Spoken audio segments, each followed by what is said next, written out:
Hello दोस्तों, स्वागत है आप सभी का। दोस्तों, आज हम लोग एडुटेरिया का आधुनिक भारत का इतिहास का डेली क्लास नोट्स जो कि नवोदय फाउंडेशन बैच का है, रिवीजन करेंगे और इसको हम लोग रिवीजन करते करते याद भी करेंगे। आधुनिक भारत का इतिहास परवीन सर जी के द्वारा पढ़ाया जा रहा है। तो दोस्तों, आइए हम लोग स्टार्ट करते हैं और इसको पढ़ते हैं और पढ़ते पढ़ते याद भी हम लोग करेंगे। ये लेक्चर 2 है। लेक्चर 1 में परवीन सर केवल इंट्रोडक्शन दिए थे, कैसे पढ़ना है, क्या पढ़ना है। यूरोपीय कंपनियों का आगमन, ये भाग 1 ही है, गलती से भाग 2 प्रिंट हो गया है। तो आइए दोस्तों शुरू करते हैं।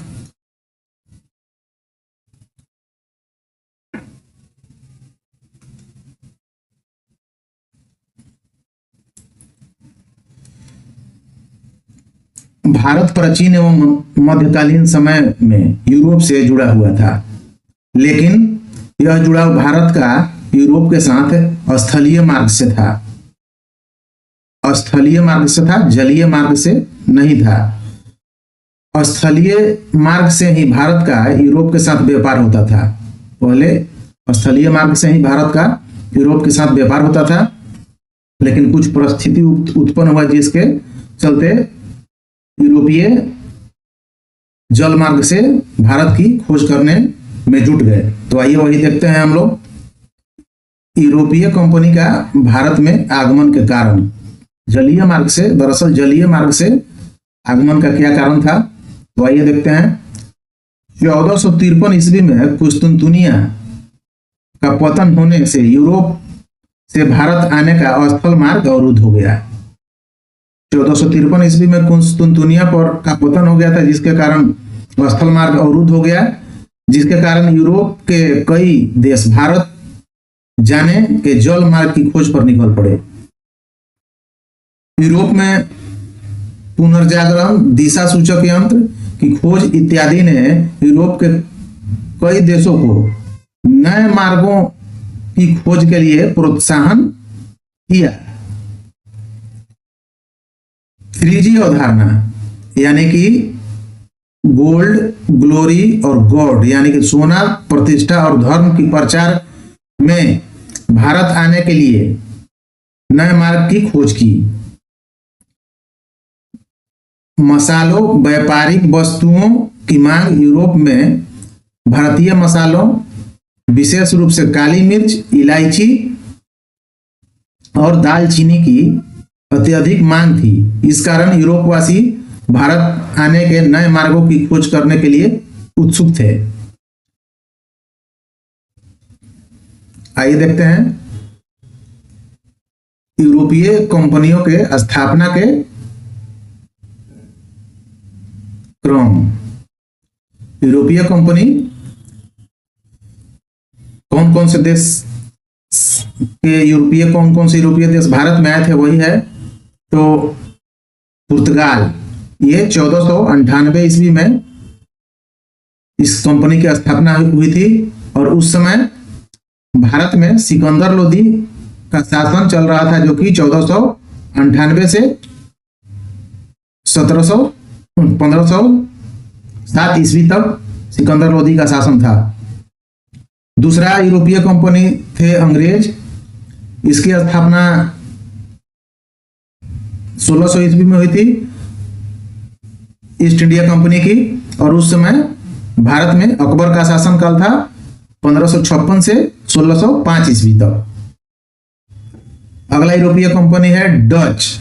डच कंपनी की स्थापना हुई थी 1602 ईस्वी में, और उस समय भी यहाँ पे अकबर का ही शासनकाल था।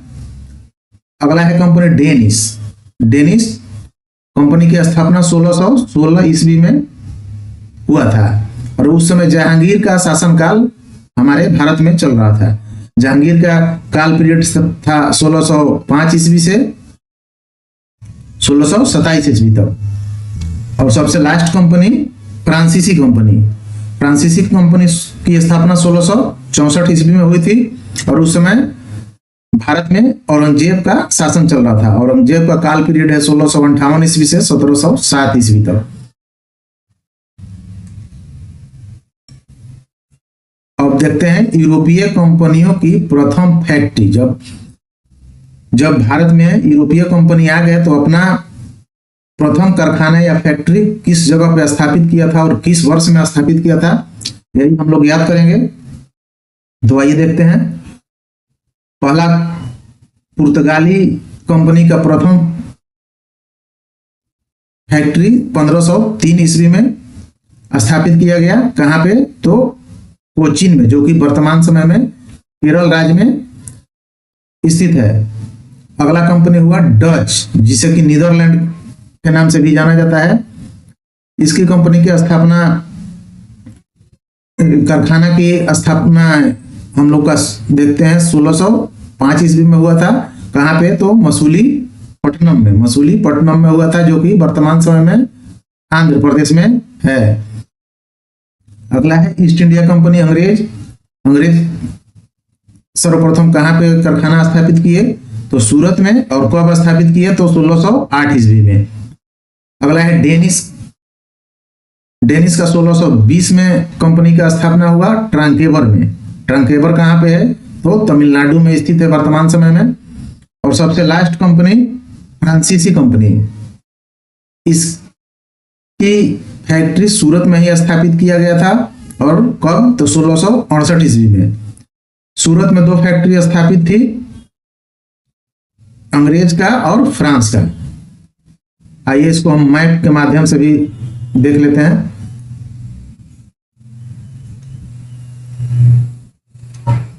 ब्रिटेन 1608 ईस्वी में और फ्रांसीसी 1668 ईस्वी में। दोनों का फैक्ट्री कहाँ पे था? तो सूरत में था। पुर्तगाल 1503 ईस्वी में पुर्तगाली सर्वप्रथम केरल के तट पे कोची में ही आए थे। तो यहीं पे अपना प्रथम व्यापारिक कोठी स्थापित किया, फिर व्यापारिक कंपनी या फिर व्यापारिक फैक्ट्री यहीं पे स्थापित किए थे। डच 1605 ईस्वी में कंपनी की स्थापना किए थे। कहाँ पे? मसूलीपट्टनम में। और ये डेनिश, तो डेनिश कहाँ पे? ट्रांकेवर में 1620 ईस्वी में।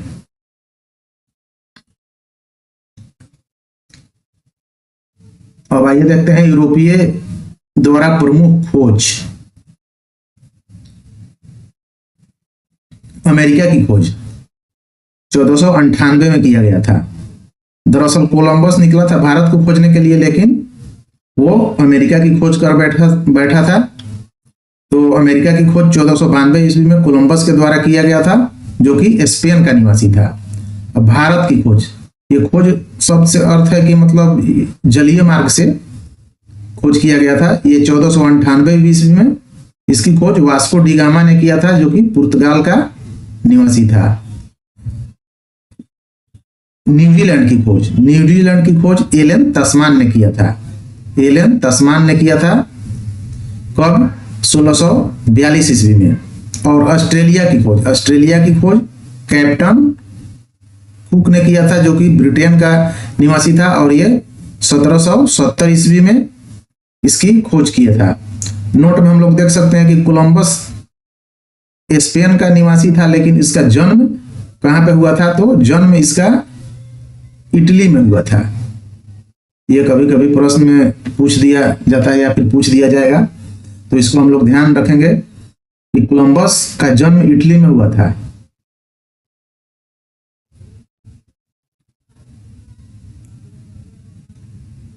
आइए देखते हैं प्रथम जो भारत में आए थे यूरोपीय, तो वो पुर्तगाली थे। तो आइए एक एक करके सारे लोग का हम देखेंगे हम लोग। तो सबसे पहले पुर्तगाल को देखते हैं। प्रमुख इंपॉर्टेंट फैक्ट्स है।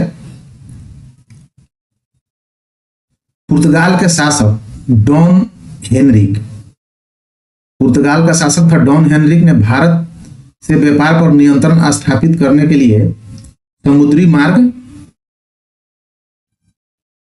खोजने का आदेश दिया।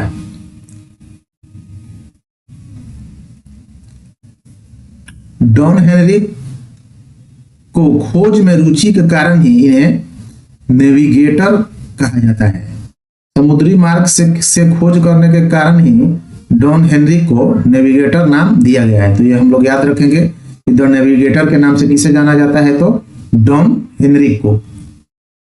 केप ऑफ गुड होप, जिसे तूफानी अंतरिक्ष भी कहा जाता है, अफ्रीका के अंतिम किनारे पर स्थित है। इसका खोज 1487 ईस्वी में बार्थोलोमो डियाज, जो कि पुर्तगाल का ही नाविक था, ने किया था। और उसके 10 वर्षों के बाद 8 जुलाई 1497 को पुर्तगाली captain Vasco D gamma Bharat की खोज में निकला तथा अब्दुल मजीद नामक गुजराती व्यापारी की, अब्दुल मजीद, ये भी हम लोग याद रखेंगे कि किस व्यापारी, गुजराती व्यापारी से वास्को डी गामा मिला था, तो अब्दुल मजीद से, गुजराती व्यापारी की सहायता से वह 20 मई 1498 को कालीकट केरल के तट पे पहुंचा। भारत तक पहुंचने वाले इस मार्ग को Cape of Good Hope route, Cape of Good Hope route कहा गया है। समुद्री मार्ग की खोज कर भारत पहुंचने वाले यूरोपीय पुर्तगाली थे। समुद्री मार्ग की खोज करके भारत पहुंचने वाले सर्वप्रथम यूरोपीय कौन थे, तो वो पुर्तगाली ही थे। Vasco D gamma Calicut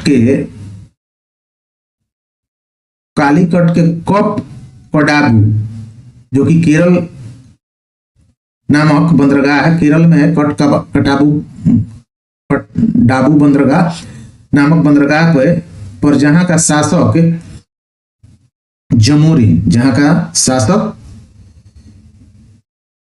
Zamorin Vasco D gamma का स्वागत किया।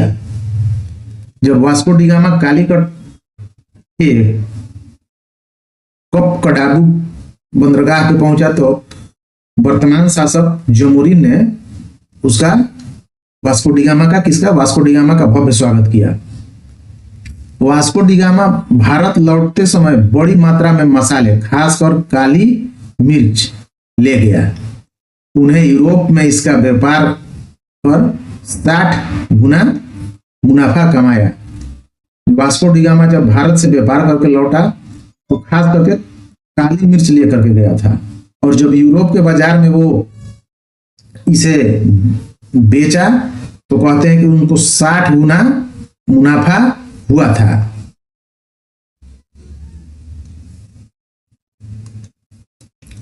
(1500 ईस्वी में दूसरा पुर्तगाली कैप्टन पेड्रो अल्वारेज कैब्रल 13 जहाजों के साथ भारत आया। 1498 में वास्को डी गामा आया। उसके बाद 1500 ईस्वी में दूसरा पुर्तगाली कैप्टन पेड्रो अल्वारेज कैब्रल 13 जहाजों के साथ भारत आया। वास्को डी गामा पुनः दोबारा 1502 ईस्वी में भारत आया। पुर्तगालियों ने अपनी पहली फैक्ट्री 1503 में कोचिन में तथा दूसरा फैक्ट्री 1505 में कन्नूर में स्थापित किया था।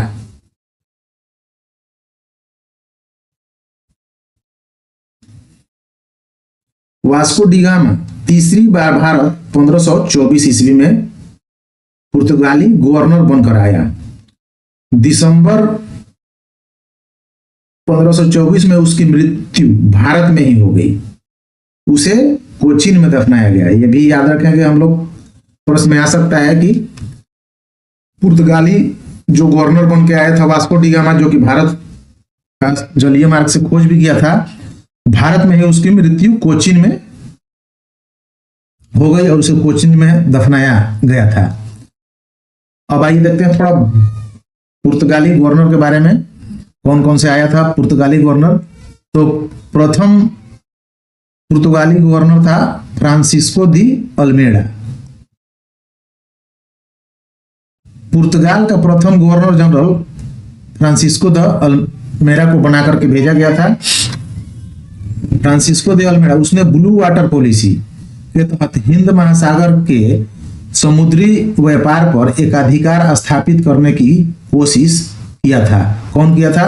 तो फ्रांसिस्को द अल्मेडा। इसका काल पीरियड था 1505 से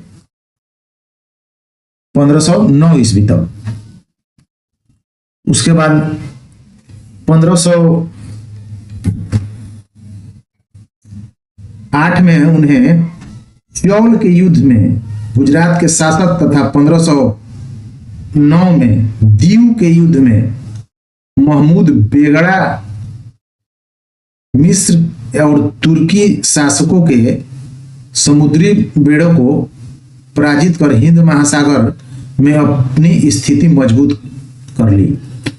1508 में फ्रांसिस्को द अल्मेडा चौड़ के युद्ध में गुजरात के शासक तथा 1509 में दीव के युद्ध में महमूद बेगड़ा मिस्र और तुर्की शासकों के समुद्री बेड़े को पराजित किया और हिंद महासागर में अपना प्रभुत्व स्थापित कर लिया।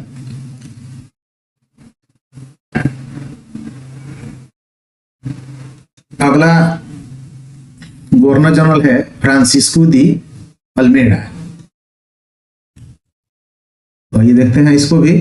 फ्रांसिस्को ना अल्फांसो दी अल्बुकर्क है, सॉरी, दूसरा गवर्नर जनरल पुर्तगाली आया था अल्फांसो दी अल्बुकर्क। ये 1509 से 1515 ईस्वी तक भारत में रहा। भारत में पुर्तगाली शक्ति का वास्तविक संस्थापक, ये इंपॉर्टेंट लाइन है। इसको कहा जाता है तो अल्फांसो द अल्बुकर्क को कहा जाता है। 1510 ईस्वी में उसने गोवा को बीजापुर से के शासक आदिल शाह से छीनकर अपने अधिकार क्षेत्र में शामिल कर लिया। कौन? अल्फांसो दी अल्बुकर्क ने। 1961 ईस्वी तक पुर्तगालियों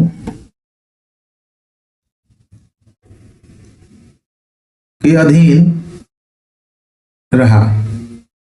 1510 में जो गोवा पर अधिकार किया था बीजापुर के शासक आदिल शाह से, वो आजादी के बाद भी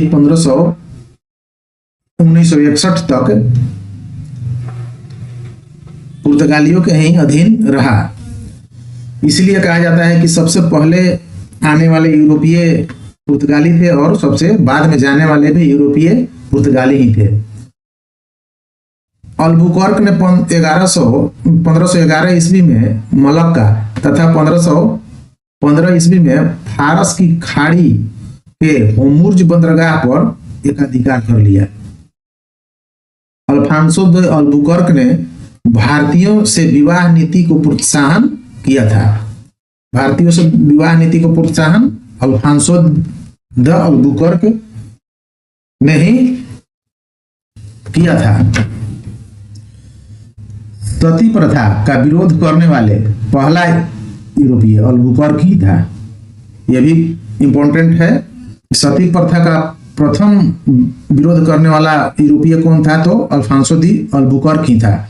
उसने अपने इस क्षेत्र में इस प्रथा को बंद करवा दिया था। अल्बुकर्क की मृत्यु गोवा में हुई। इसकी कब्र गोवा में है। ध्यान रखेंगे कि अल्बुकर्क की मृत्यु गोवा में हुई और अल्बुकर्क का कब्र भी गोवा में ही है। वहीं हम लोग ऊपर देखें कि फ्रांसिस्को द अल्मेडा का कब्र कोचीन में है।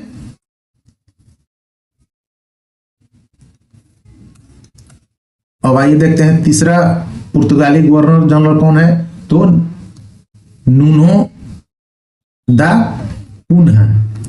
इसका काल पीरियड है नूनो दा कुन्हा। इसका काल पीरियड है 1529 से 1538 ईस्वी तक। 1530 ईस्वी में कोचिन की जगह गोवा को अपनी राजधानी बनाया। कौन बनाया? तो नून्हो दी कून्हा। नून्हो दी कून्हा ने कोचिन की जगह गोवा को राजधानी बनाया था।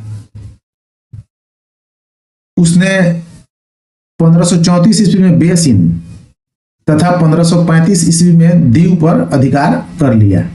अब आइए देखते हैं थोड़ा सा अन्य तथ्य। मुगलों का पुर्तगालियों से पहला संघर्ष जहांगीर के समय सूरत में 1613 ईस्वी में हुआ था। शाहजहां के समय 1632 ईस्वी में चटगांव हुगली में पुर्तगालियों के से संघर्ष हुआ। इसका कारण मुमताज महल की नौकाओं का पुर्तगालियों द्वारा अपहरण किया जाना था। पुर्तगालियों ने मुमताज महल के नौकाओं को अपहरण कर लिया था। औरंगजेब के समय समुद्री डाकुओं के संबंध के कारण पुर्तगालियों से संघर्ष हुआ। औरंगजेब के समय समुद्री डाकुओं से संबंध के कारण ही पुर्तगालियों से औरंगजेब का संघर्ष हुआ था। उस समय बंगाल का गवर्नर शाइस्ता खां था। 1661 ईस्वी में ब्रिटिश सम्राट चार्ल्स द्वितीय का विवाह पुर्तगाल की राजकुमारी कैथरीन से हो गया। पुर्तगालियों ने बम्बई द्वीप ब्रिटेन को दहेज के रूप में दे दिया। इसके कारण पुर्तगालियों एवं अंग्रेजों के बीच संघर्ष समाप्त हो गए। अब थोड़ा देखते हैं पुर्तगालियों के पतन का कारण। क्या कारण था कि पुर्तगालियों का पतन भारत से हो गया? तो इसके पतन के कारण में 4 मुख्य बिंदु हैं। दोषपूर्ण राजनीतिक नीति थी,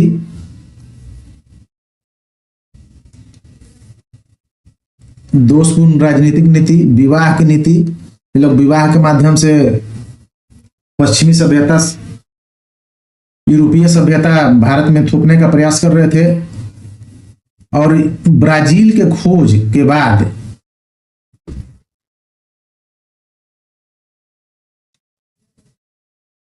पुर्तगालियों का पश्चिम की ओर झुकाव हो गया। ब्राजील की खोज करने के बाद पुर्तगाली भारत से ज्यादा ब्राजील की तरफ अपना ध्यान केंद्रित कर दिए। और अंग्रेज डच शक्ति का भारत में प्रवेश, अंग्रेज और डच शक्ति जब भारत में प्रवेश किए तो यह भी पुर्तगालियों के पतन का कारण हुआ। अब थोड़ा सा देख लेते हैं भारत में पुर्तगालियों का प्रभाव। भारत में ईसाई धर्म का प्रचार इन्होंने किया। यूरोपीय कंपनियों को भारत में प्रवेश का मार्ग मिला, समुद्री मार्ग, क्योंकि पुर्तगाली ने ही यूरोपियों में सबसे पहले भारत की खोज किया था। भारतीय उत्पाद का यूरोप में प्रसार, भारत के उत्पाद का यूरोप में प्रसार करने का प्रसार किया पुर्तगालियों ने। तंबाकू, मूंगफली, आलू, मक्का, लीची, संतरा, काजू आदि फसलों का उत्पादन भारत में प्रारंभ करवाया। ये जितने भी फसल हैं पुर्तगालियों के ही देन है। भारत में प्रिंटिंग प्रेस का विकास पुर्तगालियों ने करवाया। गोथिक स्थापत्य कला का भारत में प्रवेश हुआ।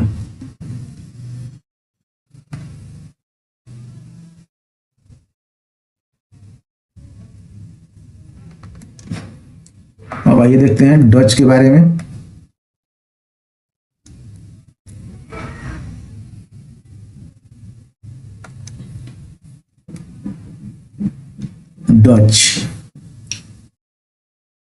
डच आधुनिक हॉलैंड या फिर नीदरलैंड के निवासी थे।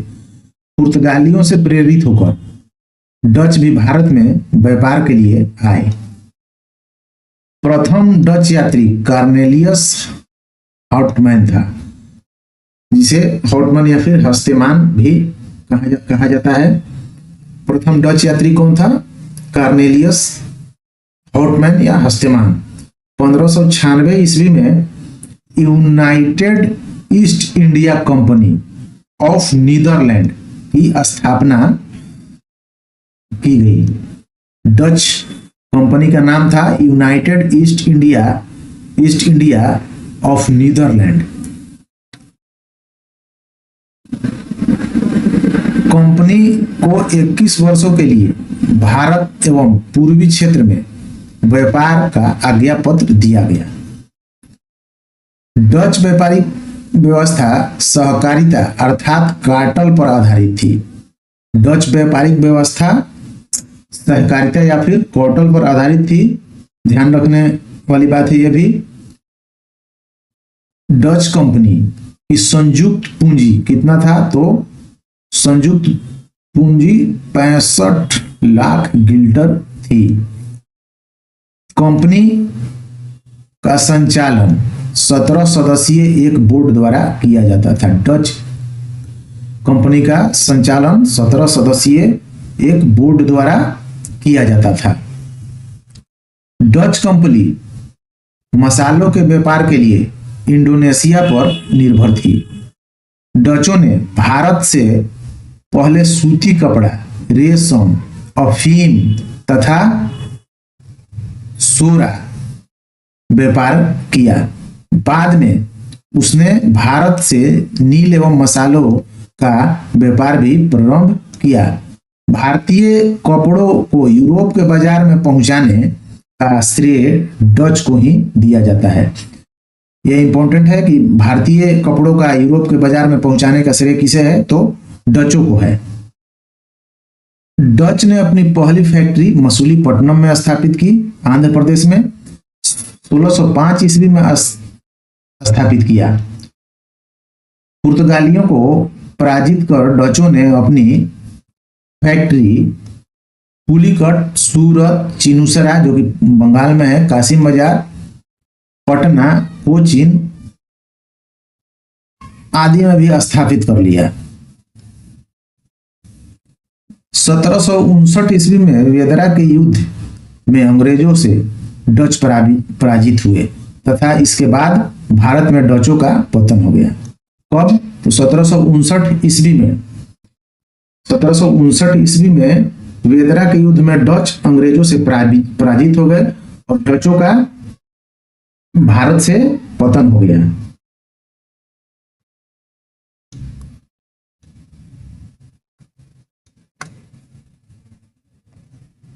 आइए नोट में थोड़ा सा देख लेते हैं क्या दिया गया है।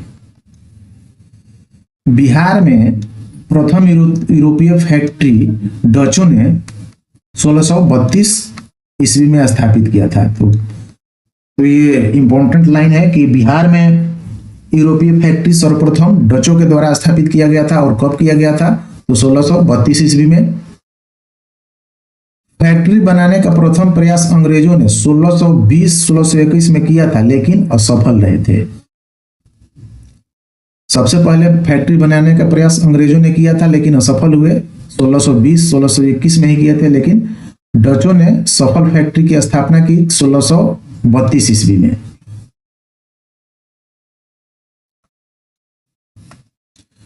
तो दोस्तों, हम लोग का ये आज का क्लास नोट्स यहीं पे समाप्त होता है।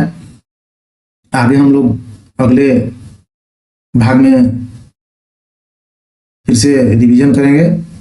तो दोस्तों, कैसा लगा आप लोग को ये वीडियो अच्छा लगा हो तो लाइक कीजिए, शेयर कीजिए और चैनल में नए हैं तो सब्सक्राइब कीजिए और अपने दोस्तों के साथ शेयर भी कीजिए। चलिए दोस्तों, वीडियो में बने रहने के लिए बहुत बहुत धन्यवाद।